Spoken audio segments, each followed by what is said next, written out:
咁啊，日日諗睇下呢個單位位於長沙灣嘅，一入屋咧見到個開放式廚房，原則都係呢個位置㗎。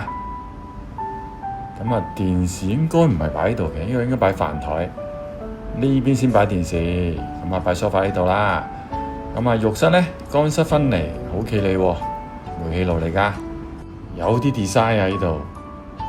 咁啊，望翻轉頭都幾深㗎。呢邊景觀開揚喎，咁樣睇下間房，哇！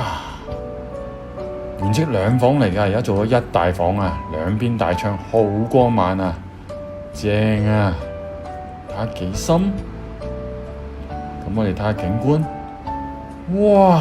非常開揚啊，正啊！望遠啲，哇！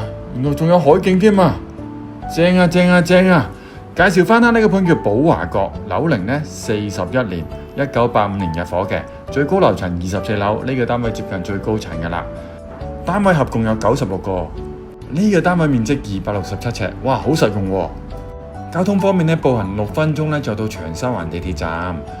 如果你搭巴士嘅話呢，去貫通港九新界嘅，觀塘都有車啊，係比你想象中方便啊！呢個單位叫價比較進取嘅，但係呢，佢罕有在個景觀非常開揚，一分錢一分貨啦。呢度係寶華閣，有興趣話啫，帶你去睇。